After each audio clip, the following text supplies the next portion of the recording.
Assalamualaikum warahmatullahi wabarakatuh. Perkenalkan, saya Ala Syifa Nazila dengan NPM 2369021 akan merepresentasikan matkul minyak dan lemak dengan PPT saya yang berjudul Pengaruh jenis minyak goreng, suhu, dan pH terhadap kualitas minyak goreng yang digunakan berulang pada pedagang penyetan. Next. Oke. Minyak sawit merupakan minyak nabati yang paling banyak dikonsumsi di Indonesia. Penggunaan minyak goreng berulang kali pada suhu tinggi menyebabkan kerusakan minyak dan peningkatan asam lemak bebas atau FFA. FFA berlebihan dapat membentuk senyawa hidroperoksida dan radikal bebas yang beresiko terhadap kesehatan seperti kanker, diabetes, dan jantung. Next.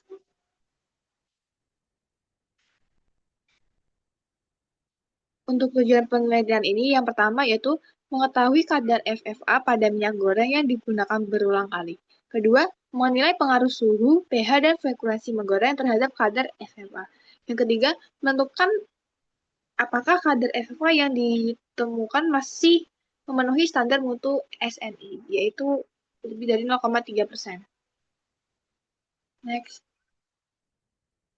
Metode penelitian ini yaitu menggunakan metode deskriptif observasional dengan pendekatan cross-seksional dengan sampel minyak goreng yang digunakan di 7 warung diambil 3 kali dengan waktu yang berbeda, yaitu awal, tengah, dan akhir waktu penggorengan. Dan dilakukan pengulangan 2 kali, yaitu totalnya 42 sampel. Variabel di notnya yaitu kadar asam lemak bebas atau FFA, variabel independennya yaitu suhu minyak, pH minyak, dan frekuensi penggorengan. Analisis data yaitu uji korelasi Spearman rank untuk mengetahui hubungan antara variabel bebas dan kadar FFA. Next.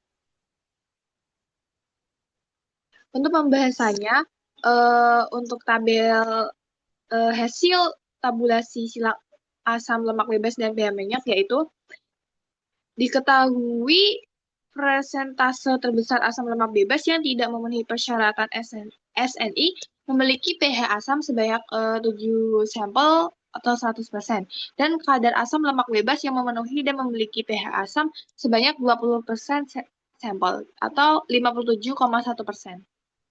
Next. Untuk tabel silang asam lemak bebas dengan suhu minyak goreng, yaitu dilihat bahwa asam lemak bebas yang tidak memenuhi suhu di atas 160 derajat Celcius sebanyak 3 sampel, yaitu 42,9%, dan sampel dengan minyak dengan kadar asam lemak bebas yang memenuhi dan memiliki suhu di bawah 160 derajat Celcius sebanyak 33 sampel atau 94,3%. Next. Untuk tabulasi silang asam lemak bebas dengan frekuensi menggoreng, itu diketahui bahwa asam lemak bebas yang tidak memenuhi pada sampel minyak goreng dengan frekuensi menggoreng di bawah 10 kali, penggorengan sebanyak 0 sampel dan sebanyak 7 sampel atau 100%, sampel minyak dengan kadar asam lemak bebas yang tidak memenuhi adalah minyak goreng yang dengan frekuensi penggorengan di atas 10 kali. Next. Nah, hasil uji menunjukkan bahwa suhu, pH, dan frekuensi menggoreng berpengaruh dengan kadar asam lemak bebas P lebih dari 0,05. Semakin tinggi suhu dan semakin sering minyak digunakan, kadar asam lemak bebas meningkat akibat proses hidrolisis dan oksidasi. Penurunan pH menunjukkan minyak semakin asam dan rusak. Faktor utama yang mempengaruhi peningkatan kadar asam lemak bebas yaitu suhu tinggi, pH asam, dan penggunaan minyak yang berulang. Next. Kesimpulannya, kadar asam lemak bebas pada minyak goreng pedagang penyetan berhubungan dengan suhu, pH, dan frekuensi menggoreng. Semakin sering minyak digunakan dan semakin tinggi suhunya, kualitas minyak akan menurun karena proses oksidasi dan hidrolisis.